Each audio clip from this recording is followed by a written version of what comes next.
শতক আর শুনতে পারল না। বাড়ির কাছেই এসে গেছে প্রায়, আর 2 মিনিটের রাস্তা। সে বাইক থামিয়ে মৈত্রীকে টেনে নামালো, চিবিয়ে চিবিয়ে বলল, ওনার রাজরানী হয়ে থাকার শখ? খুলে শুনে রাখ, তুই তো আমার বাড়ি থাকবি বউ হয়ে, রাজরানী নয় চাকরানী হয়ে। মৈত্রী বলল, তোমার বউ হতে আমার বইয়েই গেছে। আমার ভাই আমার জন্য রাজকুমার আনবে, বুঝেছো মাস্টার মশাই? শতক এবার হাসলো, বলল, শোন, তোর ভাই তোর জন্য মাছের আড়তে কাজ করে, ওই শুকনা করে ছেলেটা তাকে আনবে। আসলে ওর নাম রাজকুমার, কিন্তু তোর কপাল ভালো, তোর কপালে রাজকুমার নেই, আছে মাস্টার মশাই। এই বাইক নিয়ে চলে গেল মৈত্রীকে রেখে। মৈত্রী ভাবলো, ভাই সবসময় বলে মিঠি তোর জন্য রাজকুমার আনবো, বুঝলি? ওই ছেলেটার কথাই কি ভাই বলতো? না, তার ভাই তার জন্য সত্যিকারের রাজকুমার আনবে। দুপুর গড়িয়ে বিকেল। মৈত্রীদের 3টে মুরগি ছিল, তার মধ্যে 2টো ডিম পারে, অন্যটা এখনো পারেনি। যেটা ডিম পারে না সেটা শতকদের পাশের গাছের বাগানে গিয়েছিল বোধহয়। ব্যাস, বেজি ধরে ফেলেছিল, কিন্তু নিতে পারেনি কুকুর থাকায়, শুধু ঘায়েল করেছে। খুশবু সেটা জবাই করেছে। মৈত্রী সেটাই এখন উঠোনে বসে কাটছে, পাশে আরও বসে কাঁদছে মুরগির জন্য, আর বেজিকে বকা দিচ্ছে। মৈত্রী মুরগির পা কেটে রেখে মুরগি দুভাগ করছিল, তখনই আরও জোরে কেঁদে কেঁদে বলল, আপু আসতে কত ব্যথা পাচ্ছে তো মুরগি। মৈত্রীর ইচ্ছে করলো আরুর মতো ভ্যা ভ্যা করে কাঁদতে। আরে মরা মুরগি ব্যথা পাবে কি করে? সে মাকে ডাকলো। মা, আমার মেয়েকে এখান থেকে উঠতে বলো, আমি ওরে মারবো কিন্তু। খাদিজা শুনলো কি শুনলো না, আরুর কান্না বন্ধ হয়ে গেল। সে বলল, আপু আমি কি করছি? তুমি তো মুরগিটাকে ব্যথা দিচ্ছ। মৈত্রী রেগে গেল। ধর বোন তুই কাট, আমি তো ব্যথা দেই। আরু ফ্যালফ্যাল করে তাকিয়ে রইল। তখনই টিনের দরজা ঘটঘট শব্দ করলো, কে জানে। মৈত্রী ওড়নাটা মাথায় টেনে নিল। আরু বলল, কে? আসো। গেট খুলে ঢুকলো। মৈত্রী দেখলো একটা 12-13 বছরের ছেলে আর 2টা মহিলা। একটা ছেলের মা ও দাদি হবে হয়তো। পিছনে আরো একজন আছে, সে সামনে এলো। মৈত্রী দেখলো লোকটা নীরব ভাইয়া। মৈত্রী মুরগিটা রেখে দিল, দাঁড়িয়ে সালাম দিল, বলল, নীরব ভাইয়া ভালো আছেন? সে নীরবকেই চেনে, আর তো কাউকে চেনে না। ঝর্ণাপুর মা দাদি হয়তো। নীরবের মা আসতে নীরবকে বলল। এই মৈত্রী। নীরব মাথা নেড়ে হ্যাঁ বোঝালো, হেসে মৈত্রীর কথাই জবাব দিল, ভালো আছি, তুমি? আর এই আমার মা, দাদি ও ছোট ভাই শান্ত। ওদের দেখিয়ে বলল। মৈত্রী তাদের বলল, ভালো আছেন আপনারা? ঝর্ণাপু আপনাদের কথা বলতো। নীরা মৈত্রীকে দেখলো। মেয়েটি দেখতে ভালো, আহামরি সুন্দরও না আবার খারাপও না। কথা বলে কি সুন্দর, এত কথা বলেই সকলের মন গলে দেবে। তার বেশ পছন্দ হলো মেয়েটিকে। তার ছেলের বউ হলে সে মাথায় তুলে রাখবে। চমেলা বেগম ভ্রু কুচকে জিজ্ঞেস করলো, ঝর্ণার লগে তোমার কিভাবে কথা হয়? তারে চেনো তুমি?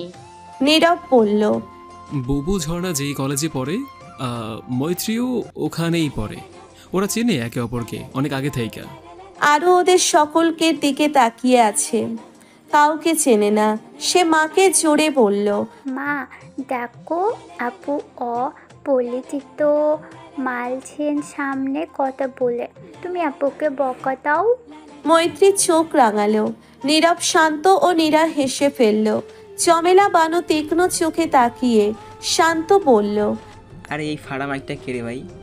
নীরা ছেলেকে চোখ রাঙালো। আরও কিছু বুঝলো না। নীরবও চেনে না। মৈত্রী বলল, আমার ছোট বোন, আপনারা ভেতরে চলুন। নীরা বলল। তুমি কাজ করো, তোমার ব্যস্ত হতে হবে না। এরই মধ্যে খাদিজা এসে দেখলো কতগুলো মানুষ। তিনি নীরবকে চিনলেন, সাথে সাথেই বুঝে ফেললো হয়তো খুশবুকে দেখতে এসেছে। হাই আল্লাহ, এখন কি করবেন? তিনি তাদের সাথে কুশল বিনিময় করলেন, ঘরে নিয়ে বসালেন। মৈত্রীকে ফোন দিতে বলল বাবার কাছে। মতিউর রহমানের বললেন, ভালোভাবে আপ্যায়ন করো তাদের, এখনই যেতে দেবো না। মেজো আব্বাকে দিয়ে বাজারে পাঠাইতেছি। ইফতার করাইয়া খাওন দাওন করাইয়া তবে পাঠাইবা। আয়শা, ওদের টাকা আনো। বলেই রেখে দিল। খুশবু গালে হাত দিয়ে বসে নিজের রুমে, আর বিন্দুর সাথে খাটে বসে পুতুল খেলছে। আয়াত খুশবুর জামা কাপড়ের মধ্যে ভালো কাপড় খুঁজছে, যা পরলে খুশবুকে ভালো লাগবে। শবনম খুশবুর পাশে বসে তার হাতে মাথা ঠেকিয়ে সহস্রের ভাষণ শুনছে। মৈত্রী দাঁড়িয়ে আছে। ভাবি, মা, মেজো আম্মা, ছোট আম্মা কাজ করছে, তাকে ছুটি দিয়েছে। সহস্র বলতে লাগলো, এটা তুমি করতে পারলা আমার সাথে? আমার ক্রাশরে বিয়া করবার পারবা? তোমার বুকটা একটুও কাঁপবো না? আচ্ছা থাক, বাদ দিলাম ওসব কথা। আগে শুনছি মেয়েদের দেখতে যায়, কিন্তু এরা তো রীতিনীতি পুরা উল্টাপাল্টা করে ফেলছে। তোমাদেরকে দেখতে আইলো। তোমার কি শরম করতেছে? একদম শরম পাইবা না। বেডা লোকের আবার কি এর শরম? হ্যাঁ, মৈত্রী সহস্রের পিঠে আস্তে কিল বসালো। তোমার খালি ফাও কথা। ভাই তাড়াতাড়ি রেডি হও তো। শবনম বলল, মাহি আবার কিসের রেডি হবে? ও এমনি সুদর্শন, রাস্তায় গেলে মেয়েরা চোখ দিয়ে গেলে খায়। আয়াত একটা পাঞ্জাবি এনে দিল। ভাই এটা পরে ফেল, হেভি লাগবে। দাদিটা পটে যাবে 100%। খুশবু পরল না পাঞ্জাবি, একটা শার্ট পরে চুল ঠিক করলো। মৈত্রী বলল, আয়াত ভাই পাঞ্জাবিটা হাজার ভাইকে দাও, সে পরে ওই দাদিকে পটাইয়া নিতে দিই। সহস্র মৈত্রীকে কিছু বলবে এমন সময় হুমা বলল, খুশবু ভাইয়ের বিয়ে তো খাইবো, তবে 100 ভাইয়েরটা কবে খাবো? শবনম হেসে বলল, সেটা ওই বলতে পারবে। আয়াত বলল, শতক ভাইয়ের কোনো পছন্দ আছে?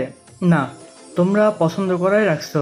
শবনম বলল, শতকের পছন্দ আছে কি না জানি না, থাকলে তো হলোই, আর না থাকলে আছে একজন। খুশবুর আগ্রহ বেশি দেখা গেল, বলল, কাকে? মৈত্রীও কানটা খাড়া করে রাখলো। শবনম বলল, তোরা চিনিস আমার মামাতো বোন আছে না, কথা নাম ও, ডাক্তারি পড়ছে। মেয়েটা ভালো, দেখতেও সুন্দর, ব্যবহারও ভালো। মৈত্রী মনে মনে ভেঙচি কাটলো। আসছে ডাক্তারনি, সে বলল, শতক ভাই জানে? আর ওই আপুটা? শবনম বলল, না, কেউ জানে না, শুধু আমি আর বাবা আলোচনা করেছি। তবে শতকের পছন্দ থাকলে আর কথা নেই।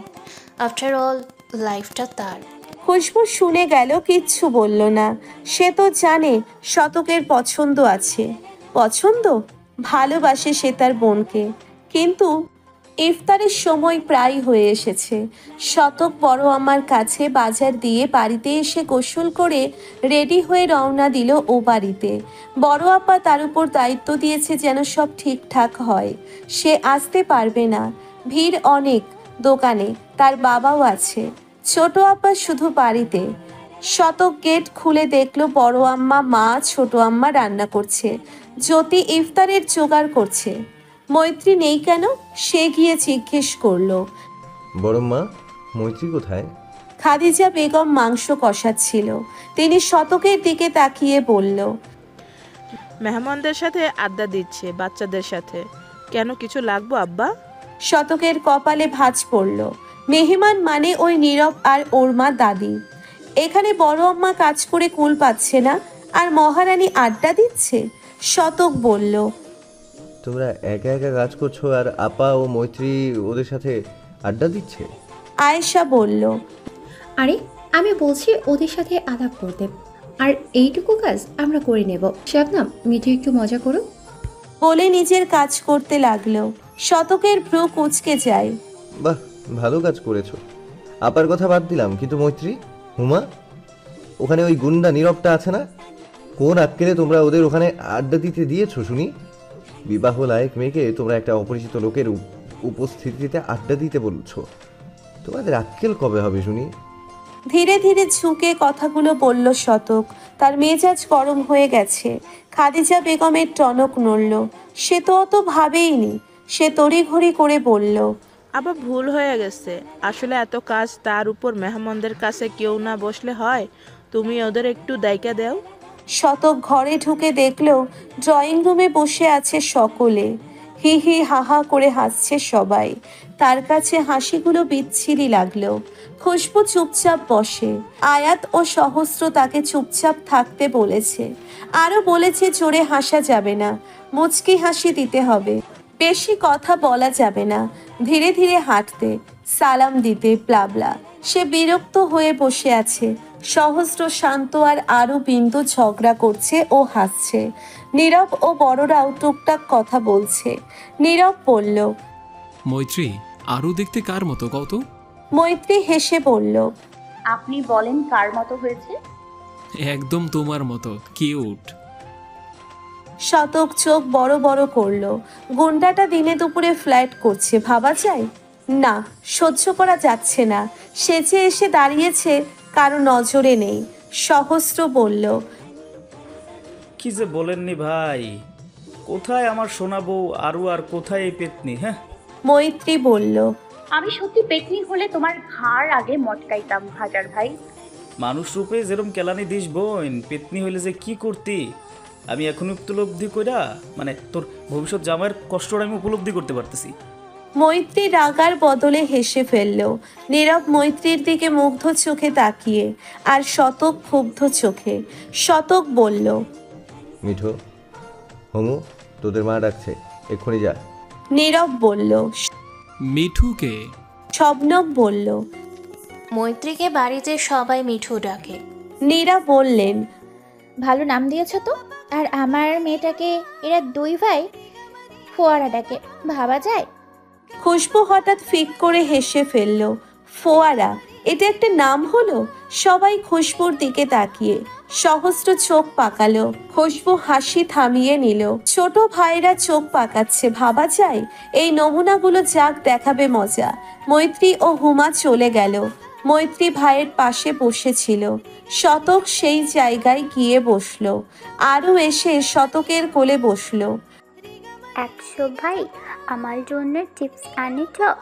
শতক চুমু খেয়ে বলল, এদেছি তো, পরে দেবো কেমন? শতক সামনে তাকালো। তার আশায় শান্ত শান্ত হয়ে বসে আছে। ভাব এমন যেন ভদ্র ছেলে, অথচ এতক্ষণ আরুর ও বিন্দুর সাথে ঝগড়া করছিল। নীরব খেয়াল করলো। কিরে ছোটু, মাস্টারকে দেখা চুপ হয়ে গেলি কেন? আরো কর ঝগড়া। শান্তর মুখটা ফাটা বেলুনের মতো চুপসে গেল। শতক হাসলো, বলল, শান্ত, এক্সাম কেমন হলো? ভালো স্যার। শতক আর কিছু বলল না। ক্লাসের সবচেয়ে দুষ্টু ছেলে সে। নীরা বলল, ছোট, তোর স্যার হয়? জমেলা বেগম বলল, তাইলে সালাম দিলি না কেন বেয়াদব? নীরা বলল, শতককে বলল, বাবা কিছু মনে করবেন না, ও আসলে খুব দুষ্টু। পড়ালেখা করে কি? শতক হেসে বলল, করে, চিন্তা করবেন না। আয়েশা ইফতারের সামগ্রী এনে টেবিলে রাখলো। আজান দিল বলে শতক সাহায্য করলো ও শবনমকেও বলল সাহায্য করতে। সকলে ইফতার করলো। মৈত্রী আর এলো না। নীরব খুঁজলো এদিকে ওদিকে, তাকিয়ে পেল না। মেহমানদের খেতে দেওয়া হয়েছে। সাথে আয়াত, শবনম, সহস্র, হাবিবুর রহমান, চন্দ্র বসেছে খেতে। খুশবু ও শতক খাওয়াচ্ছে সকলকে। জমেলা ও নীরার ভালো লাগলো ছেলেটিকে, একদম খাঁটি। জমেলা প্রথমে নারাজ থাকলেও ছেলেকে দেখার পর মন বদলে গেছে। ছেলের ব্যবহার ও কথাবার্তা দেখে আরো খুশি। অকর্মা নাতনি তার, কিছুই করতে পারে না খাওয়া ছাড়া। তার জন্যে এই ছেলে তো সোনায় সোহাগা। সকলে খাচ্ছে। আরও এসে খুশবুর কোলে উঠে পড়ল, আর নামবে না। শতক দেখলো নীরব মাছ নেয়নি। সে নীরবকে মাছ দিতে নিল। নীরব নিল না, বলল, আমি মাছ খাই না। খুশবু শতককে দেখে মনে মনে হাসলো। দাঁড়াও চান্দু। খুশবু হেসে শতকের দিকে তাকিয়ে বলল, আমাদের মিঠিও মাছ খায় না। শতক এমন ভাবে খুশবুর দিকে তাকালো যেন গিলে খাবে। খুশবু 32 পাটি দাঁত বের করে হাসলো। শতক ঠোঁট নাড়িয়ে শব্দহীন বলল, শালা। খুশবু বুঝে ভেঙচি কাটলো। শতক চোখ সরিয়ে নিল। এই 3 ভাই বোন কথায় কথায় ভেঙচি কাটে কেন? নীরব বলল, তাই নাকি? মৈত্রীকে দেখছি না যে। শতকের মনে হলো নীরবের মাথায় ডালের বাটির সব ডাল ঢেলে দিতে, কিন্তু দিল না। তবে প্লেটে দিল ডাল, একটু বেশিই করে। নিন, ডাল খান বেশি করে। মৈত্রী বড় মাকে হেল্প করছে। নীরব না করার সুযোগ পেল না। শতক প্লেট ভর্তি ডাল দিয়েছে যেন পান্তা ভাত। সে ডাল খায় না, তবুও গিলতে হলো। খাওয়া দাওয়া শেষে মেহমান বিদায় নিল। তবে যাওয়ার আগে জমেলা বেগম খুশবুর হাতে ৩,০০০ টাকা গুঁজে দিয়ে চলে গেল। খুশবু আহম্মক হয়ে তাকিয়ে রইল। মেহমান যাওয়ার পর এই নিয়ে সবাই হাসাহাসি করলো। শতক বলল, ভাই ট্রিট দিতে হবে কিন্তু সবাইকে। সহস্র বলল, বুড়িটার দিল আছে রে, ৩,০০০ দিল, ভাবা যায়? ইস, আমারও যদি এমন দাদি শাশুড়ি কপালে জুটতো তাইলে তো সব টাকাই টাকা। শবনম বলল, তোকে শাপলা পাগলের সাথে বিয়ে দিয়ে ২.৫ লাখ টাকা যৌতুক আনবো, চিন্তা করিস না। আপু, তোমার জামাইয়ের সাথে দাও। মতিউর রহমান দোকানে বসে। গরমে অবস্থা কাহিল। মার্কেটের ভিতর প্রচুর গরম। ফ্যান চলছে কিন্তু এ মনে হয় বাতাস না, বাষ্প। তিনি ঘেমে গেছেন। দোকানে আরো লোক আছে। শতক, শফিউর রহমান, হাবিবুর রহমান, আয়াত, কর্মচারী তো আছেই একজন। কেউ বসে নেই, ক্রেতাদের কালেকশন দেখাচ্ছে। শতক মতিউর রহমানের পাশে। শতক ও মতিউর রহমান একটু আগলা হলে শতক বলে, বড়ব্বা, মিঠুর বিড়ালটা বান্ধবীদের বাড়িতে রেখে এসেছে। মতিউর রহমান কাপড় ভাঁজ করতে করতে জবাব দিলেন, ভালো করেছে। বড়ব্বা, বিড়ালটি মিঠুর প্রিয়, ও কষ্ট পাচ্ছে। আর খুশবু খাঁচায় এনেছে, তো খাঁচায় রাখবে তো। তো কি হয়েছে? বড়ব্বা, বুঝতে পারছো না কেন? বিড়ালটা বাড়িতে রাখার অনুমতি দাও তো। আমি ওর বান্ধবীর বাসা থেকে এনে ওকে দিয়ে দিই। না মেজো আব্বা। শতক মতিউর রহমানের হাত ধরল। বড়ব্বা, তুমি কি আমার উপর রেগে আছো? মতিউর রহমান অবাক হয়ে বলল, আপনার উপর রেগে থাকবো কেন? তাহলে অনুমতি দাও। মতিউর রহমান হতাশ হলেন, বললেন, আচ্ছা দিলাম, কিন্তু এরপর কোনো নালিশ এলে বিড়ালের খবর আছে। শতক খুশি হলো। সে তখনই দোকান থেকে বের হয়ে বাইক নিয়ে বের হলো। উদ্দেশ্য বিড়াল এনে মালিকের মন গলানো। মৈত্রী ও হুমা বসে বসে টিভি দেখছে আর হাসছে, কারণ টিভিতে ডান্স রিয়ালিটি শো চলছে। একটা ছোট মেয়ে নাচছে, তার মতো করে আর্যও চেষ্টা করছে। আর আরুণ নাচ দেখে দুজন হাসছে। হাসার মধ্যে মিয়াও মিয়াও আওয়াজ শুনতে পেল সকলে। মৈত্রী দরজায় তাকালো, দেখলো শতক খাঁচা হাতে দাঁড়িয়ে, আর খাঁচার ভেতরে বাঘিনী। হুমা আরও খুশি হলো, মৈত্রীও খুশি। হুমা বলল, ভাইয়া ওকে এনেছো? বড়ব্বা পারমিশন দিছে? শতক বলল, বলে মৈত্রীর দিকে তাকিয়ে তার কথা বলার অপেক্ষায় মৈত্রী এসে বাঘিনীকে বের করে আদর করলো। শতক খুশি হলো। মৈত্রী আদর করে আবার খাঁচায় পুরল। ও বলল, এটা কি কেন এনেছো? শতক ভ্রু কুঁচকে বলল, তোর বাচ্চা, এই জন্য খিদে বন্যা বানালি, তাই নিয়ে এলাম। ভালো করেছে, এখন নিয়ে যাও এটাকে, আমি আর রাখছি না। বড়ব্বা পারমিশন দিয়েছে তো? দিক, আমি রাখবো না, নিয়ে যাও, নিয়ে আসো, আমি আর ঝামেলা চাই না। শতক বলল। দেখ মিঠু। শতককে বলতে না দিয়ে মৈত্রী শান্ত ও শক্ত কণ্ঠে বলল, আমি বলছি তো রাখবো না, না মানে না, আর আমার না মানে তো জানোই, তোমার বাপ চাচাদের রক্ত বলে কথা। বলেই চলে গেল। শতক দীর্ঘশ্বাস ফেলল। সে বুঝল মৈত্রী রাখবে না। মৈত্রীর জেদ সম্পর্কে অবগত সে। অগত্যা বিড়ালটি রেখে এলো। বিড়ালটি সারাক্ষণ মিয়াও মিয়াও করছে। মেঘ মেঘ আকাশ, রোদ কখনো হালকাভাবে তো কখনো গাঢ়ভাবে ঢেউ খেলছে। আবহাওয়া গরম। মৈত্রী, হুমা ও শবনম ফুল পিঠা বানাবে, তাই ৩ চা মিলে চাল বেটে দিয়েছে। সেগুলো পরিমাণ মতো লবণ একটু পানি দিয়ে মেখে ৩ অংশে ভাগ করে একটা সাদাই রেখেছে। একটা অংশ হলুদের গুঁড়ো দিয়ে হলুদ রঙের করেছে, আর একটা হালকা লাল রং দিয়ে লাল রঙের করেছে। এরপর ৩ জন সিরিঞ্জের ভিতর তুলে কলাপাতার উল্টো পিঠে ছোট ছোট ফুল ভরাট করছে। এগুলো সিদ্ধ করে রোদে কড়কড়া করে শুকাতে হবে, তারপর তেলে ভাজলে কমপ্লিট। গ্রামে ঈদের আগে এগুলো বানায় বাড়ির মেয়ে বউরা। খেতেও মজা, দেখতেও সুন্দর, তবে খাটুনিটা একটু বেশি। কথায় আছে না, কাজ না করলে ফল পাওয়া যায় না। তিন বোন মিলে সব করলো। সুলতানা বেগম ছাদে শুকাতে দিল। এখন ব্যাংকে ঈদের ছুটি চলছে। 10টায় শতক সবাইকে রেডি হতে বলল, শপিং করতে নিয়ে যাবে। বাড়ির সকলের কসমেটিক আর শবনম জুতো কিনে দেবে ভাই বোনদের। হুমা, আয়াত, শবনম, সহস্র, চন্দ্র, বিন্দু, সুলতানা বেগম রেডি হয়েছে। খাদিজা বেগম আরুকে রেডি করিয়ে দিচ্ছে আর মৈত্রী ও খুশবুকে রেডি হতে বলছে। মৈত্রীর এক কথা, সে যাবে না, কিন্তু খাদিজা বেগম বকাঝকা করতে লাগলো, কেন যাবে না? শতক আবার কিছু মনে করে যদি? ওর বাবার কানে গেলে? তিনি খুশবুকে বললেন সেও যাবে না। খুশবু সকলের বড়, যেখানে তার কিনে দেওয়ার কথা, ভাইদের থেকে সে কিভাবে নেবে?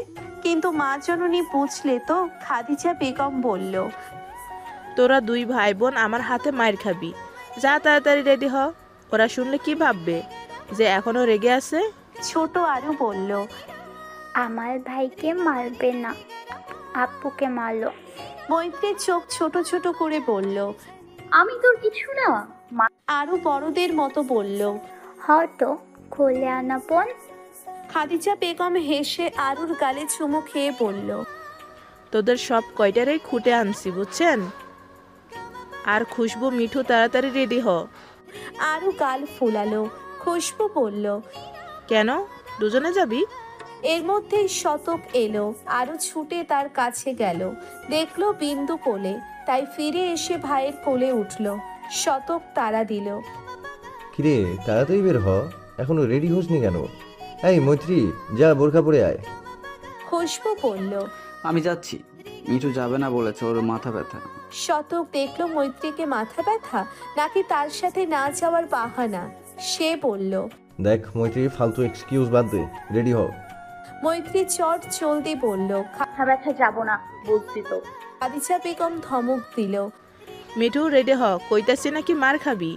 থাক বড়ম্মা, জোর করো না, গেলে যাবে, না গেলে নাই।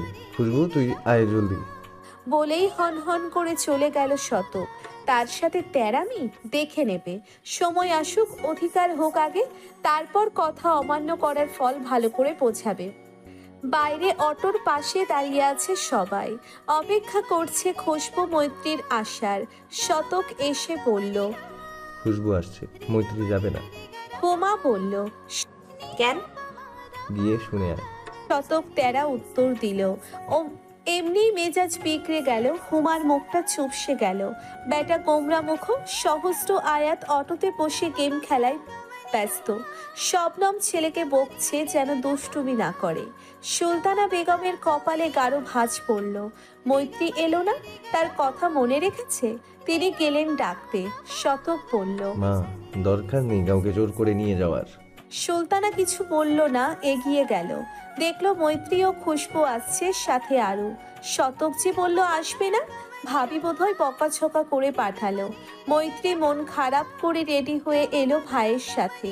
মা বকে পাঠালো, বাবাকে ফোন করার হুমকিও দিল। অগত্যা আসতে হলো। খুশবুও মানা করলো না। খাদিজা বেগম ছেলের হাতে 7,000 টাকা দিল। খুশবু অবাক, বাবা দিয়েছেন তাকে কেনাকাটা করতে। খুশবুর চোখে অশ্রুর আভাস। শতক দেখলো মৈত্রী আসছে, কিছু বলল না।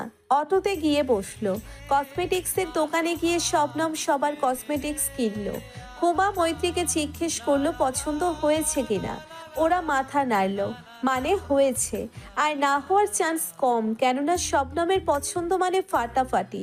সকলের পছন্দ হতে বাধ্য। মৈত্রী সারাক্ষণ চুপ থাকলো। শবনম নিজে পছন্দ করে ভাই বোনের জুতো কিনলো। খুশবু আরও বিন্দু ও হুমাকে টেডি কিনে দিল। সব ছেলেদের জন্য টুপি, আতর আরও কিছু জিনিস কিনলো। আয়াত সবার জন্য আইসক্রিম ও কিছু জিনিস কিনলো। বিরানপুর এসে বাস থেকে নামলো কথা ও কবিতা দুই বোন। উদ্দেশ্যে ফুপির বাড়িতে যাওয়া। কথার গ্রামের পরিবেশ ভালো লাগে, কিন্তু গ্রামে তাদের আত্মীয় স্বজন এই ফুপু ছাড়া কেউ নেই। প্রতি বছর একবার এসে ছুটি কাটিয়ে যায় কথা। তার মনে হয় এখানে চিরদিনের জন্য থেকে যেতে। গ্রামীণ আঁকাবাঁকা পথঘাট, সারি সারি সবুজ ধানের ক্ষেত, যার দিকে তাকালেই তনু মনসুরের শীতলতা বয়ে যায়। চোখের তৃষ্ণা মেটাতে সক্ষম। সবুজ গাছের মেলা, নদী নালা, পুকুর ঘাটে গোসল, সব কথার খুব পছন্দ। কথা মেডিকেল ফাইনাল ইয়ারে পড়ছে, এরপর 1 বছর ইন্টার্ন। সে ভেবেছে ইন্টার্ন করে এই বিরানপুর কোনো হাসপাতালে জয়েন করবে। কবিতা তার উল্টোটা, সে ইডেন কলেজের 2য় বর্ষের ছাত্রী। কবিতার গ্রাম তেমন একটা পছন্দ নয়, গ্রামের সবচেয়ে অপছন্দ নেটওয়ার্ক পাওয়া যায় না তেমন, পেলেও স্লো, আরও অনেক সমস্যা মনে হয় তার কাছে। বাস থেকে নেমে যাওয়ার সময় কবিতার একটা লোকের সাথে ধাক্কা লাগে। লোকটি সরি বলল কয়েকবার, কিন্তু কবিতা রেগে গেল। দেখে চলতে পারেন না নাকি? মেয়ে মানুষ দেখলে শরীর নিষ্পিস করে, অভদ্র লোক কোথাকার। লোকটি এবার রেগে গেল। তার একার দোষ নয়, মেয়েটিও বেখেয়ালি হাঁটছিল, ভুলবশত ধাক্কা লেগে যায়। তবুও সে সরি বলছিল, কিন্তু মেয়েটি চরম বেয়াদব। মুখ সামলাইয়া কথা কন বেয়াদব মেয়ে। ভুল আপনারও ছিল, আপনি দেখবার পারেন না? হ্যাঁ, থাপড়িয়ে গাল লাল করে দেবো একদম। কবিতা এবার ভয় পেল। কি ভয়ঙ্কর কণ্ঠ! সত্যি সত্যিই না থাপ্পড় মেরে দেয়। সে কথার পিছনে লুকোলো। কথা লোকটিকে বলল,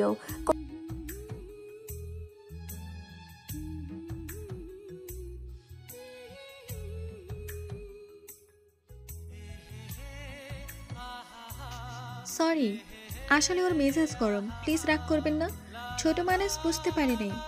এই কবিতা সরি বল। কবিতা মিনমিন করে সরি বলল। লোকটা আর কিছু বলল না, চলে গেল। কথা লোকটার যাওয়া দেখল। লোকটি দারুণ হ্যান্ডসাম, একদম সুপুরুষ। কথা তো বলল না, মনে হয় মঞ্চে ভাষণ দিল।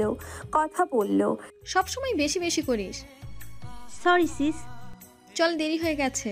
তারা সিএনজি নিয়ে গন্তব্যের উদ্দেশ্যে রওনা হলো। শতকরা সবাই কেনাকাটা করে বাড়ি ফিরেছে। সবাই ক্লান্ত। রোজা রেখে এই গরমে মানুষের ভিড়ে কেনাকাটা করা মানে যুদ্ধ করা। সহস্র সোফায় গা এলিয়ে বলল, আল্লাহ, বাজারে গিয়েছিলাম, মনে হলো না, মনে হলো মহিলা সম্মেলনে গিয়েছিলাম।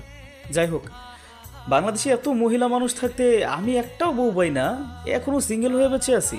এ খোদা, এত দুঃখ মুই কই রাখবো। সফিউর রহমান সোফায় বসে বলল, আব্বা, তোমাকে না একটা বালতি কিনে দিয়েছিলাম, ওটাই রাখো, দেশে খরা সৃষ্টি হলে দরকার পড়বে। সহস্র বাবাকে দেখে কাঁদো কাঁদো হয়ে গেল। বাবা কখন এলো দেখতে পেল না তো। শতক বলল, আব্বা, খুশবুর বিয়ের আগে হাজারের বিয়েটা শাপলা পাগলের সাথে দিয়ে দাও, যা বিয়ে পাগলা হয়েছে। সফিউর রহমান বললেন, হ্যাঁ তাই করি, আর তুই আই বুড়ো হয়ে থাক। আব্বা, আমিও বিয়ে করব, আইবুড়ো থাকবো না। তুমি প্রস্তুত থেকো ঝড় সামলানোর, কেমন? শফিউর রহমান কিছু বুঝলেন না। কিসের ঝড়? শতক কিছু বলল না, মুচকি হেসে চলে গেল। শফিউর সহস্রের দিকে তাকালো। সহস্র বলল, আব্বা, আমি 100% শিওর ভাই কাউকে ভালোবেসে আর শীঘ্রই পালিয়ে বিয়ে করবে, আর তোমাকে সেই ঝড় সামলাতে বলল। শফিউর রহমান সহস্রকে বলল, মুভি দেখা কম করিস বাপ আমার। বলে সেও চলে গেল। সহস্র একাই বসে ভাবতে লাগলো ভাই তার কাকে ভাগাতে চলেছে। খুশবু রুমে বসে পড়ছে, আরও খুশবুর রুমে ফ্লোরে বসে স্লেটে অ আ লিখছে ও মাঝে মাঝে প্রশ্ন করছে।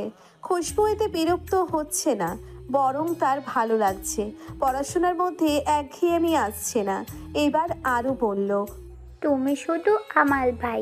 খুশবু আরুর দিকে ফিরে হাসি মুখে বলল, আমি তো তোরই ভাই। আরও খুশি হলো। হ্যাঁ, তুমি শুধু আমার ভাই, মিতুপু হুমাপুর কিচ্ছু না। এবার খুশবু বলল, আমি তো ওদেরও ভাই। আরও বলল, তুমি শুধু আমার ভাই। বলেই ঠোঁট উল্টিয়ে ফেললো, কেঁদে দেবে এখন। খুশবু বলল, ওকে, আমি শুধু আরুর ভাই। মৈত্রী ভিডিও কলে কথা বলতে বলতে খুশবুর রুমে আসছিল। ভাইয়ের কথা কানে বাজতেই সে বলল, আর আমরা বুঝি বানের জলে ভাইসা আছি। খুশবু ও আরু বোনের দিকে তাকালো। আরু খিলখিলিয়ে হেসে উঠল, না তো, তোমায় আব্বা বাজার থেকে খুলে আনেছে। বলে আবার হাসতে লাগলো। খুশবুও চোখ দিল। মৈত্রী চেয়ে দেখলো তার প্রিয় ভাই বোনের হাসি। সে ফট করে ভিডিও কলের ব্যাক ক্যামেরা সুইচ করলো। ভিডিও কলের ওপাশের মেয়েটির চোখে মুখে মুগ্ধতা ভিড় করলো ভাই বোনের প্রাণ খোলা হাসির আওয়াজে। মৈত্রী খেয়াল করলো ঝর্ণা অল্প হা করে চেয়ে আছে ফোনের উপর। সে হালকা কেশে বলল, ঝর্ণা ভাবি, আমার ভাইয়ের হাসি অস্থির না? ঝর্ণা ঘোরের মাঝেই উত্তর দিল, পুরাই কিলার স্মাইল। খুশবু হাসি থামিয়ে ভ্রু কুঁচকে তাকিয়ে রইল। বোঝার চেষ্টা করলো কে বলল কথাটা। পরে বুঝলো মৈত্রী কারোর সাথে ভিডিও কলে। খুশবু চেয়ার ঘুরিয়ে বসে বলল, কার সাথে কথা বলছিস? ঝর্ণা ভাবির সাথে। আগে না ঝর্ণাপু ডাকতি? তো এখন ভাবি হয় তাই ভাবি ডাকি। বিয়ে এখনই হয়নি মেরে বেহনা। হবে তো। এই নাও ঝর্ণা ভাবি, তোমার সাথে কথা বলবে। বলেই ফোনটা খুশবুর হাতে দিল। দিয়ে আরুর কাছে গিয়ে তাকে কোলে নিয়ে রুম থেকে বের হতে নিলে খুশবু বলল, তোর ভাবি তুই কথা বল, আমি কি বলবো? আমার ভাবি তোমার বউ লাগে ভাই, আর কি কথা বলবে তাও কি আমায় শিখিয়ে দিতে হবে? বেশি কথা বলিস তুই। মৈত্রী হাসতে হাসতে আরুকে নিয়ে বেরিয়ে গেল। ভাই একটু প্রেমালাপ করুক। মৈত্রী বেরিয়ে গেলে খুশবু ক্যামেরার সামনে আনে। ওপাশ থেকে রিন রিন কণ্ঠে সালাম ভেসে আসে। খুশবু সালামের জবাব দেয় বলে, ভালো আছো? ঝর্ণা খুশি দেখে কে। ভালো আছি, আপনি কেমন আছেন? কেউ ভালো মন্দ জিজ্ঞেস করলে আগে আলহামদুলিল্লাহ বলতে হয়, জানো না? গম্ভীর মুখে বলল খুশবু। ঝর্ণা মুখটা এইটুকুন হয়ে গেল। প্রথমেই ভুল করে ফেলল। সরি, মনে ছিল না, এরপর থেকে মনে রাখবো। খুশবু মনে মনে হাসলো। আচ্ছা, মিঠু বলছিল কথা বলবে আমার সাথে, বল কি কথা? এভাবে কেউ হবু বউয়ের সাথে কথা বলে? ঝর্ণা এখন কি বলবে? সে আপনাকে দেখতে ইচ্ছে করছিল, কথা বলতে ইচ্ছে করছিল, এগুলো বলা যাবে? লজ্জায় বলতে পারবে না। কত আনরোম্যান্টিক তোর বর দেখ ঝর্ণা। এখন তোর কি হবে? ওই আসলে আমি বলিনি, মৈত্রী মজা করে বলেছে। খুশবু হাসলো। আর কিছু বলার নেই যখন, তাহলে রাখছি। ঝর্ণা চট জলদি বলল, না। লাজ লজ্জা ভুলে না বলল ঝর্ণা। তার কথা বলতে ইচ্ছে করছে যে। কতদিন হলো দেখে না। মানুষ বিয়ের আগে হবু বউয়ের সাথে কত মিষ্টি মধুর রসের আলাপ নিয়ে বসে, যা রাত দিন চলতে থাকে। তার কপালটাই ফোটা বোধ হয়। খুশবু হাসলো। মেয়েটি লজ্জা পাচ্ছে, তাও কথা বলতে চায়। থাক, আর চালানো অপরাধ হিসেবে গণ্য হবে। সে হেসে বলল, তো বল। ঝর্ণা খুশবুর হাসি দেখে হেসে বলল, কি করছেন? এই তো একটু পড়াশোনা করছি। শুধু বউ দিয়ে তো হবে না, বউয়ের আবদার মানার জন্য চাকরিও জোগাড় করতে হবে। ঝর্ণা লজ্জা পেল। তাহলে তো মনে হয় আপনাকে বিরক্ত করলাম। তা তো একটু, কিন্তু এরকম মিষ্টিটাই বিরক্ত স্বাদের জন্য উপকারী। বুঝলাম না। খুশবু চড়ে হেসে ফেলল। তা বুঝবে কিভাবে? তুমি তো বোকা রানী। ঝর্ণার মনটা খারাপ হয়ে গেল। সত্যিই সে বোকা। সবাই বলে, তাকে নিয়ে বিদ্রুপ করে। দাদি সবসময় কথা শোনায়, কেউ বোকা বললে তার মন আপনা আপনি খারাপ হয়। খুশবু দেখলো ঝর্ণার মুখটা মলিন হয়ে গেল। চোখটা ছলছল করছে কি? সে কিছু বলবে এর পূর্বে ঝর্ণা বলল, আচ্ছা রাখছি, আপনাকে বিরক্ত করলাম, কিছু মনে করবেন না। এই, তুমি কি রাগ করলে নাকি? আমি তো এমনি বললাম। ঝর্ণা ঝটপট বলল, না, রাগ করবো কেন? আপনি পড়ুন। আর এমনি বলতে হবে না, আমি আসলেই খুব বোকা। বলেই কেটে দিল ফোন। খুশবু কিছু বলার সুযোগ পেল না। মেয়েটা কষ্ট পেয়েছে কি? সে তো মজা করেই বলল। সুলতানা ও কাছের মেয়েটি মিলে রান্না করছে। সফিউর রহমান বসে খবর দেখছে টিভিতে। রংপুরে একটা মার্কেটে আগুন লেগেছে। ফায়ার সার্ভিসের 4টি ইউনিট আগুন নিয়ন্ত্রণে আনার চেষ্টা চালিয়ে যাচ্ছে। আগুন লাগা সাময়িক সময়ে একটা চলমান ঘটনা। একটির পর একটি আগুন লাগতেই থাকে। আজ এখানে তো কাল ওখানে, মার্কেটে, রেস্টুরেন্টে, কারখানায়, বিভিন্ন স্থানে। এতে কত শত লোক প্রাণ হারায় তো হারাই, রেখে যায় অসহায় দুঃখে জর্জরিত পরিবার। যাদের হাহাকার প্রিয়জন হারানোর বেদনা দেখার কেউ থাকে না। সহস্র বসে অ্যাসাইনমেন্ট লিখছে, ঈদের ছুটির পর জমা দিতে হবে। শবনম মেয়েকে বকে খাওয়াচ্ছে। সারাদিন নাওয়া খাওয়া ভুলে খেলতে থাকবে এই মেয়ে। শতক বাবার পাশে বসে খাতা দেখছে। এরই মাঝে কলিং বেল বেজে উঠল। সাধারণত কেউ কলিং বেল বাজায় না। সুলতানা গেট খুলতে বলল, কেউ গেল না। সুলতানা আবার বললেন। এবার সফিউর রহমান শতক সহস্র একে অপরের সাথে চোখাচোখি করলো। একে অন্যকে ইশারায় যেতে বলল, কেউ গেল না। বাধ্য হয়ে শবনম বকতে বকতে গেল। দরজা খুলে বলল, কে? আরে সিস, তুমি আমাদের চিনতে পারছো না? শবনম খুশি হলো, একটু জোরে বলল, আরে কথা কবিতা বলে এটো হাত নিয়ে জড়িয়ে ধরল। কবিতা বলল, সিস, তুমি রোজা রাখোনি? Very bad. শবনম ওর মাথায় চাটি মেরে বলল, অবজা বইন, বিন্দুকে খাওয়াচ্ছি। কথা কেমন আছিস? ভুলেই গেছোস। কথা হাসলো। শবনমের গাল টেনে চুমু খেয়ে বলল, ভুলিনি আপু, তাই তো এলাম। কিন্তু তোমরা ভুলে গেছো, তাই তো যাও না। ভুলিনি বইন, আগে বিয়ে হোক, বাচ্চা কাচ্চা আসুক, তারপর বুঝবি কেন যাই না। আরে এক একটা ঝামেলা। আমি তো বলবো সারা জীবন সিঙ্গেল থাকা বেটার। আল্লাহ বলতে ভিতরে ঢুকলো সবাই। সুলতানা ওদের কথা শুনেই রান্নাঘর থেকে এলো। কথা বলল, ফুপি কেমন আছো? সুলতানা বেগম অবাক হয়ে বললেন। তোরা? কবিতা মুখ গোমরা করে বলল, কেন, তুমি খুশি হওনি? সহস্র কলম দিয়ে ওকে ঢিল দিয়ে বলল, না হয়নি, এখনই বেরিয়ে যা তুই। শুধু কথা থাকুক, ডাইনি দেখতে ইচ্ছে করছে না। কবিতা বলল, তুই আমায় ইনডাইরেক্টলি ডাইনি বলি? না, ডাইরেক্টলি কইছি ন্যাকারানি। সুলতানা বেগম ধমক দিলেন ছেলেকে।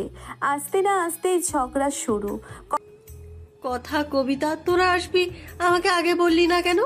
কথা হেসে ফুপুকে জড়িয়ে ধরে বলল, সারপ্রাইজ দিলাম। ফুপা কেমন আছেন? শতক ভাই কেমন আছো? সফিউর রহমান বলল, ভালো আছি, তোমরা কেমন আছো? তোমার জাদরেল বাবা কেমন আছে?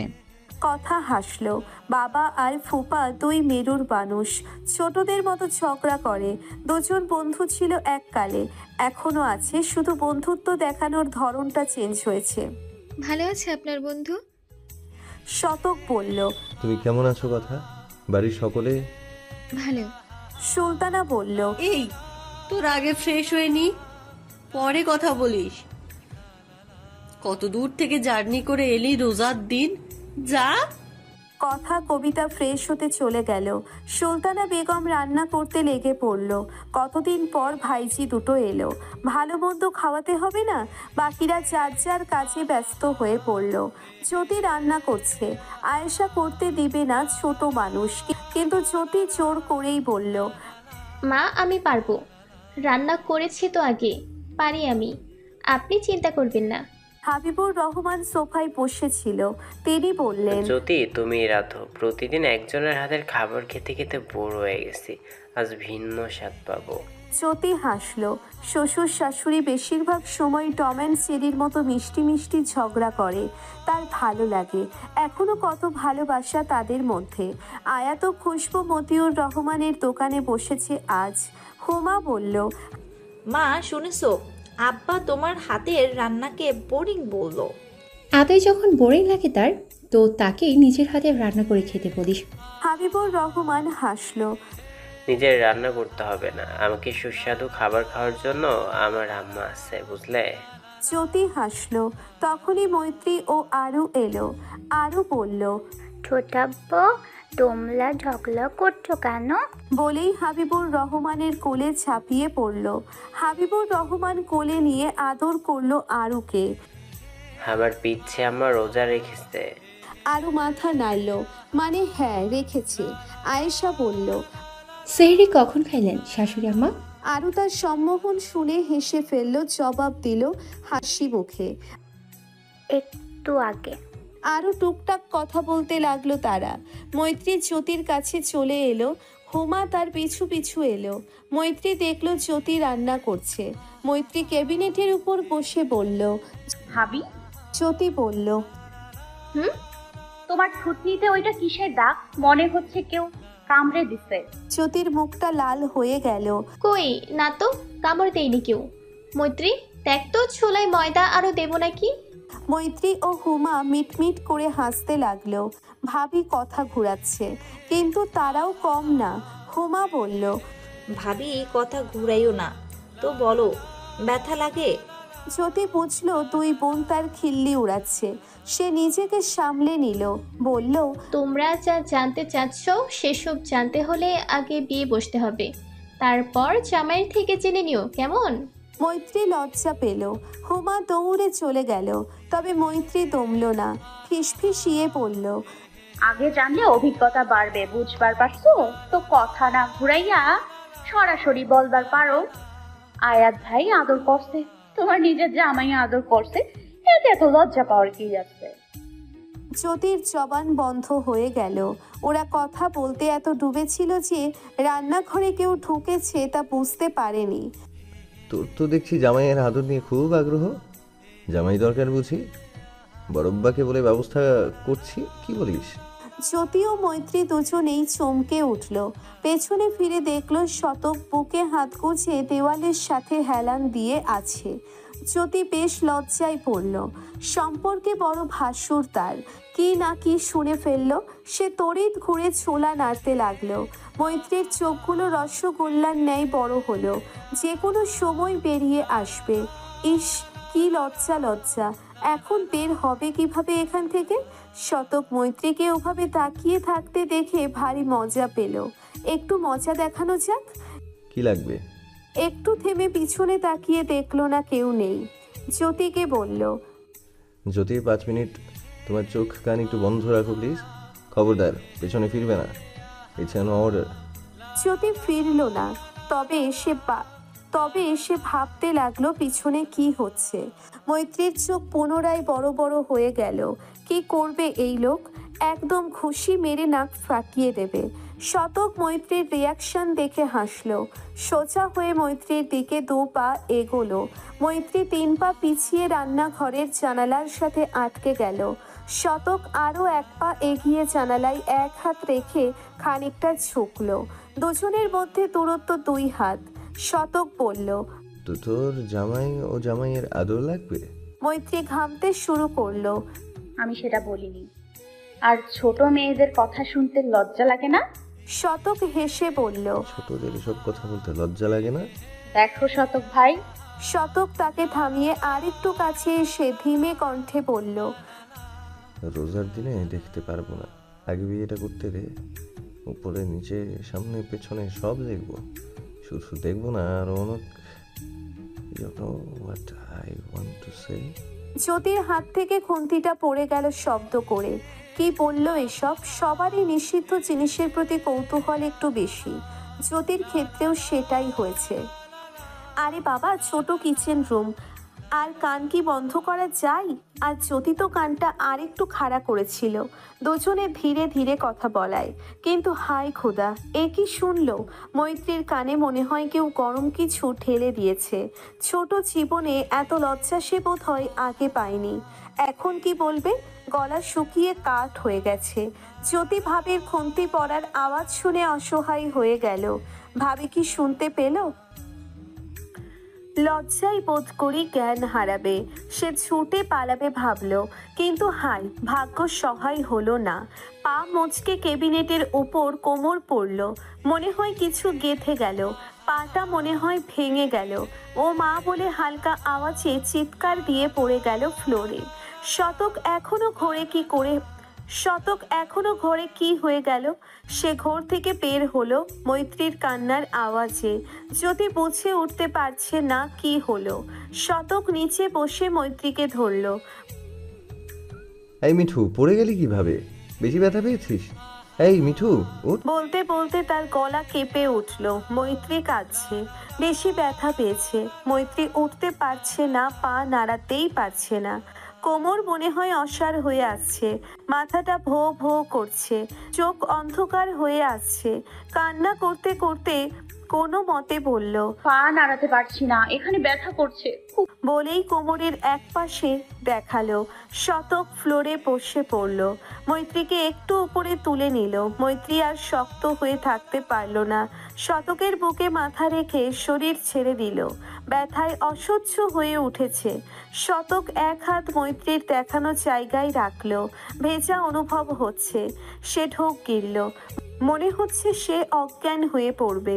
হাতটা উপরে তুলে দেখলো লাল রঙের ক্ষারীয় পদার্থ। সে মৈত্রীর পরনের জামাটা একটু উঠিয়ে দেখলো কেটে গেছে অল্প। যদি এখনো শক, তার মাথা ছিমছিম করছে রক্ত দেখে। তার ব্লাড ফোবিয়া। শতক মাথা উঁচিয়ে জ্যোতির দিকে তাকালো। মুখটা রক্তহীন হয়ে আছে। সে জ্যোতিকে বলল, জ্যোতি, ফ্রিজ থেকে বরফ আন জলদি। পা মুচকে গেছে হয়তো, কোমরে কেটে গেছে অল্প। ছোট মাকে ডেকে আনো। বলে মিঠুর দিকে তাকালো। ব্যথায় মুখটা নীল হয়ে গেছে। চোখ বন্ধ করে আছে। জ্ঞান হারালো কি? এই মিঠু, মিঠু, শুনতে পাচ্ছিস? কথা বল। কোথায় কোথায় লেগেছে মিঠু? বলেই জড়িয়ে নিল। সব তার জন্য। মেয়েটা কত ব্যথা পেল। শতকের চোখ ছলছল করছে। দাঁতে দাঁত চেপে আছে। মৈত্রী আদুরে আওয়াজ শুনে জোরে কেঁদে বলল, ব্যথা করছে, বাকি ডাকো না। শতক অসহায় হয়ে পড়ল। দেখলো যদি বরফ আনছে, কিন্তু আনতে পারল না। সেও সেন্সলেস হয়ে পড়ল। শতক অবাক হলো। এর আবার কি হলো? শতক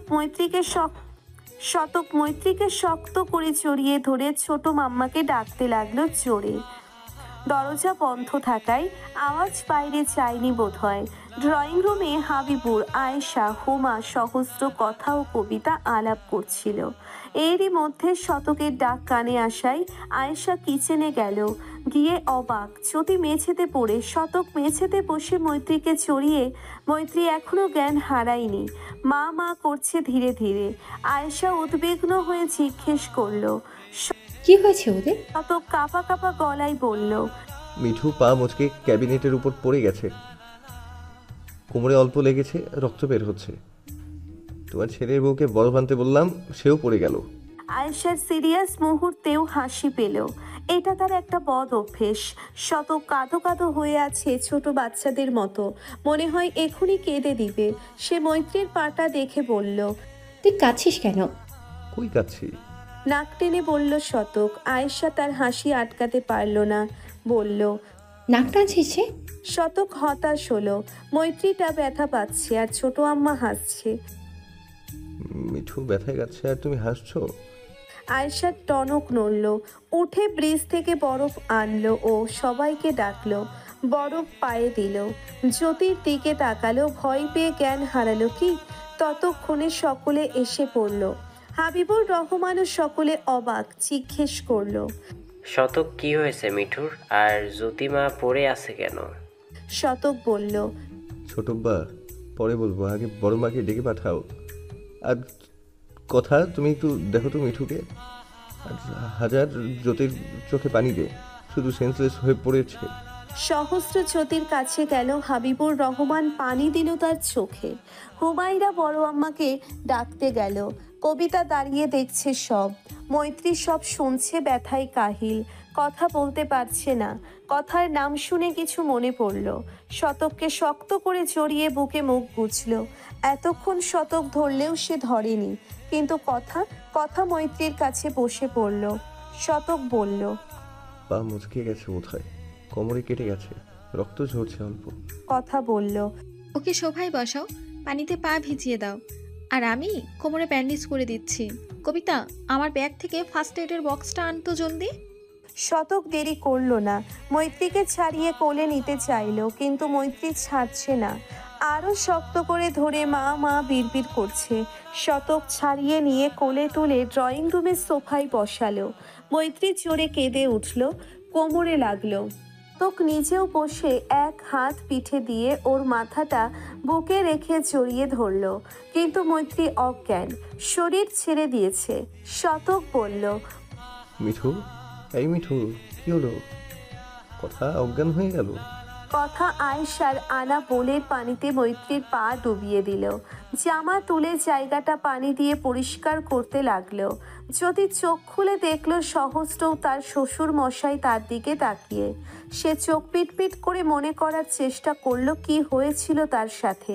মৈত্রীর কথা মনে আসতেই কিছু বলবে এর পূর্বে সহস্র বলল, জ্যোতি ভাবি, তুমি তো দেখছি খুব ফাস্ট। আমি ভাবিই নাই যে তুমি এত তাড়াতাড়ি আমাকে চাচা টাকার ব্যবস্থা করবা। হাবিবুর রহমান সহস্রের পিঠে আস্তে চাপড় দিল। বদমাস ছেলে। সহস্র দাঁত বের করে ভ্যাটকাতে লাগলো। হাবিবুর রহমান উঠে গেল। জ্যোতি উঠে পড়ল। আজ তার লজ্জা পাওয়ার দিন। সহস্রকে বলল, আসলে আমার ব্লাড ফোবিয়া আছে তো তাই। সহস্রের কপালে ভাঁজ পড়ল। ব্লাড কোথা থেকে এলো? খাদিজা বেগম ছুটে এলো কাঁদতে কাঁদতে, আরও হোমার সাথে। তিনি রান্না করছিলেন। বাড়িতে কেউ নেই। ছেলেটা বাবার দোকানে। তিনি গিয়ে দেখলো মৈত্রী শতককে জড়িয়ে আছে। তিনি জিজ্ঞেস করলেন শতককে, মিঠুর কি হয়েছে আব্বা? কথা কইতেছে না কেন? বড়মা, পাটা মুচকে গেছে, ভয়ে জ্ঞান হারিয়েছে। ভয় পেও না, কিছু হয়নি, কথা দেখছে। শতক কোমরের কথা বলল না। ঢের শিক্ষা হয়েছে তার। জ্যোতির মতো বড়মা না জ্ঞান হারায়, আবার ভয়ও পেতে পারে। এমনিতেই কাঁদছে। এরই মধ্যে কবিতা এলো। কথাকে বক্সটা দিল। কথা মৈত্রীর অন্য পাশে বসলো। হাবিবুর রহমান সহস্র এলো, সাথে জ্যোতি। সবাই ড্রয়িং রুমে। আরও এসে আপু বলে কাঁদতে লাগলো। শতক বলল, রুম্বা, ওরুকে নিয়ে যাও বাইরে, আর হাজার বড়মাকে রুমে নিয়ে যা, কাছে। জ্যোতি, তুমিও যাও সাথে। মৈত্রীর কোমরে ব্যান্ডেজ করবে কথা, তাই সবাইকে কৌশলে যেতে বলল। খাদিজা যাবেন না, কাঁদতে লাগলো আম্মা বলে। শতক ধমক দিল, বড়মা, কি হচ্ছে এটা? কি মিঠু ভয় পেয়ে যাবে না, যাও তুমি। সহস্র, জ্যোতি নিয়ে যাও। খাদিজা বেগম গেল। কথা রক্ত পরিষ্কার করে ব্যান্ডেজ করে দিল। আয়েশা বরফ এনে দিল। কথা কাপড়ে মুড়ে সেগুলো পায়ে বেঁধে দিল। সে ডাক্তার নয়, তবে পড়ছে তো। সে বলল, ঠিক হয়ে যাবে, চিন্তা করবেন না কেউ। ইফতার পর ভরা পেটে ব্যথার ওষুধ খেতে হবে। পুরোপুরি ঠিক হতে হবে, কয়েকদিন লাগবে। আর চোখে পানি ছিটিয়ে দিলে জ্ঞান ফিরবে। হুমা পানি আনতে গেল। শতক এখনো মৈত্রীকে জড়িয়ে। তার জন্যেই এই অবস্থা। কত কষ্ট পেল মেয়েটা। ইস, কোনোভাবে যদি ব্যথা ট্রান্সফার করা যেত।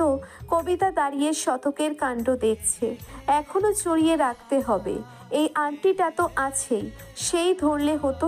তার মাও তো এসেছে। শতক ভাইয়ের কেন ধরতে হবে? শতক ভাই তো এমন করছে যেন ব্যথা সে পাচ্ছে। মেয়েটা আর শতক ভাইয়ের মধ্যে কিছু আছে? মেয়েটা আর শতক ভাইয়ের মধ্যে কিছু আছে? অজানা আশঙ্কায় তার মাথাটা বিগড়ে যাবার জোগাড়। ইস, ওরা তো চাচাতো ভাই বোন, আর কিছু না। আর যদি আর কিছু হয়, তার কি হবে? ইফতার শেষ হয়েছে। গরমে অতিষ্ঠ জনজীবন, তার উপর বিদ্যুতের জ্বালাতন। ঈদের বাকি নেই বেশি দিন। সবাই ব্যস্ত, কেউ শপিং করতে, কেউ কাজে।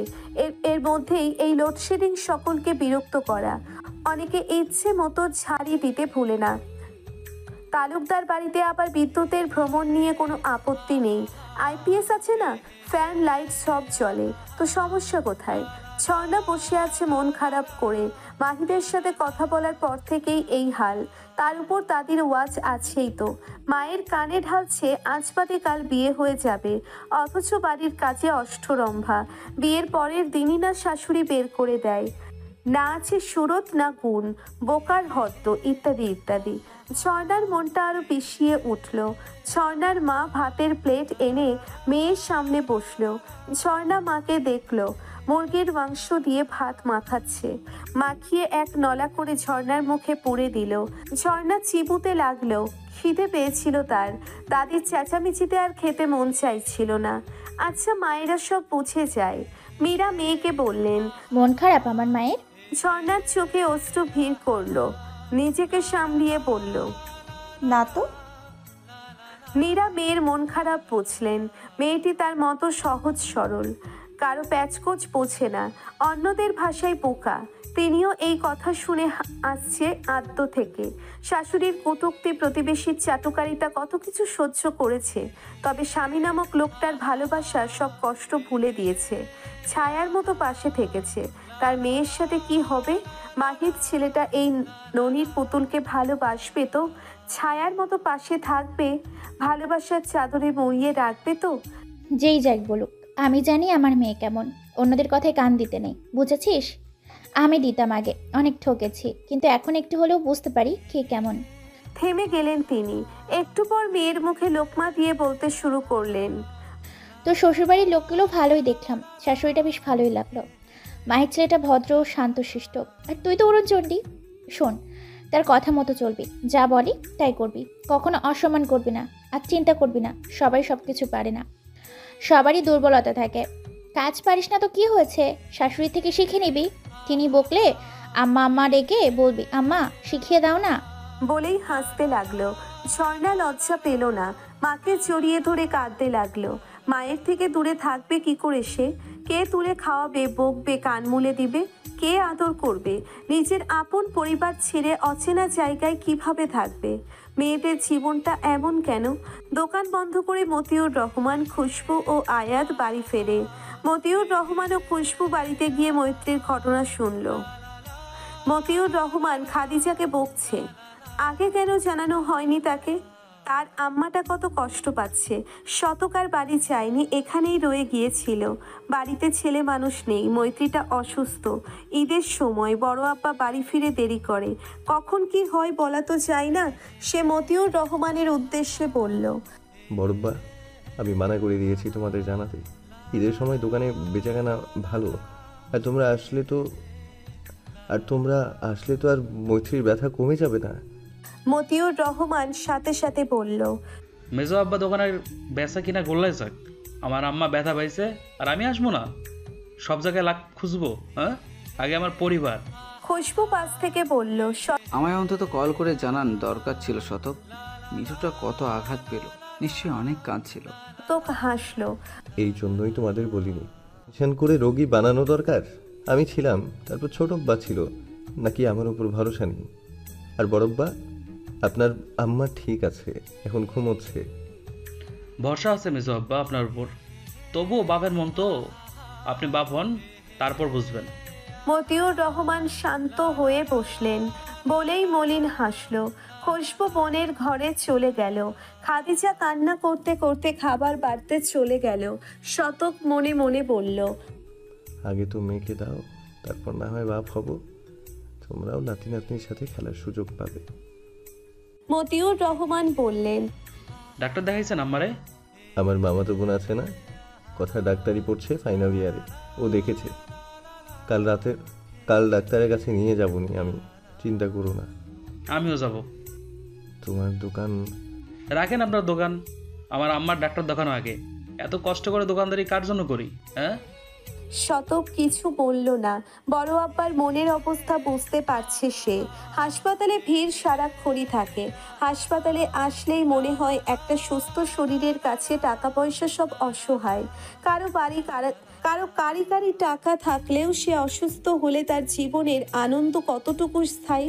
হ্যাঁ, বর্তমান টাকা থাকলে সবই হয়, বাঘের চোখও পাওয়া যায়, কাঠের পুতুল হা করে, কিন্তু সুস্থতা মহান আল্লাহ তাআলার দান। তাই সুস্থ ব্যক্তির সুস্থতার জন্য আল্লাহর শুকর আদায় করা উচিত। সদর হাসপাতালগুলোতে পা ফেলার জো নেই। গরিব মানুষের প্রাইভেট ক্লিনিক যাওয়ার কথা মানে বস্তা ভর্তি টাকা। তাদের জন্যে সদর হাসপাতালই সম্বল। নীরব বিরানপুরের একটা প্রাইভেট ক্লিনিকে এসেছে দাদিকে নিয়ে। জমেলা বেগমের প্রেশার হাই থাকে বেশিরভাগ সময়, সাথে ডায়াবেটিসের সমস্যা। নীরব দাদিকে নিয়ে ডাক্তারের সাথে কথা বলে প্রেসক্রিপশন নিয়ে বেরিয়ে এলো। দাদিকে নিয়ে হাঁটতে হাঁটতে দেখলো হাসপাতালের রিসেপশনে বসে মতিউর রহমান ও মৈত্রী, পাশে দাঁড়িয়ে শতক। মৈত্রীকে চিনতে ভুল হলো না, বোরখা পরে আছে সে। নীরব দাদিকে নিয়ে এগিয়ে গেল। কার কি হয়েছে? মতিউর রহমান ও শতক মৈত্রীকে নিয়ে এসেছে ডাক্তার দেখাতে। শতক মহিলা ডাক্তার দেখিয়েছে। কোমরের ঘাটা দেখাতে হবে না? ডাক্তার মহিলাটি কোমরের ব্যান্ডেজ খুলে ঔষধ লাগিয়ে আবার ব্যান্ডেজ করে দিল। পা এক্স-রে করে রিপোর্ট নিয়ে দেখা করতে বলল। তাই রিসেপশনে বসে আছে তারা। মতিউর রহমান মেয়েকে জিজ্ঞেস করলো, আমার ব্যথা করতেছে? মৈত্রী মাথা নেড়ে না বোঝালো। বাবা তার অবস্থা দেখে অস্থির হয়ে পড়েছে। আসার সময় হাঁটতে দেয়নি, পাছা কোলে করে এনেছে। শতক বাবা মেয়েকে দেখছে আর ঘড়ির দিকে তাকিয়ে সময় দেখল। রিপোর্ট এলো বলে এমন সময় দেখতে পেল নীরব আর ওর দাদি এদিকে আসছে। এই নমুনা কোথা থেকে এলো? সে মনে মনে দোয়া করলো এদিক যেন না আসে, মৈত্রীকে যেন গুন্ডাটা না দেখে। কিন্তু তা হলো না। নীরব তাদের কাছে এসেছে। মতিউর রহমান ও মৈত্রী মাথা তুলে দেখলো। নীরব জিজ্ঞেস করলো, চাচা এখানে? কারো কিছু হয়েছে? বাড়ির সবাই ঠিক আছে? মতিউর রহমান উত্তর দিল গম্ভীর মুখে, এই ছেলেটাকে তার পছন্দ নয়। এমন নয় যে তার সাথে বেয়াদবি করেছে বা কারোর সাথে করতে দেখেছে, কিন্তু তাকে পছন্দ নয়। সবাই ঠিক আছে, আম্মা কাল পরে গিয়ে পা মুচকে ফেলছে, তাই ডাক্তার দেখা জানছি। তুমি এখানে? নীরব মৈত্রীর পায়ের দিকে তাকালো, কিন্তু দেখতে পেল না। এই মাইয়া পড়লা কেমনে? গদর শক্তি নাই? মৈত্রী জমেলা বেগমের দিকে তাকালো, কি বলবে এখন? শতক হালকা কেশে বলল, দাদি আপনারা হাসপাতালে? সব ঠিক আছে? জমেলা শতকের দিকে তাকালো। নাতির মাস্টার ছেলেটা, কথা বলে ভালো। সবই ঠিক আছে, আসলে বুড়ো হয়ে গেছি তো রোগ বালা লাইগাই থাকে। ফ্যাশার বাইরে গেছিল, তাই নাতিটা জোর করে নিয়ে আইলো। তা তুমি বালা আসনি মাস্টার? ভালো আছি। মতিউর রহমান উঠে জমেলাকে বসতে বললেন। জমেলা বসলো। তা মতিউল মাইয়াটার পাটা ভেঙে গেল, তাও এই ঈদের ভিতরে।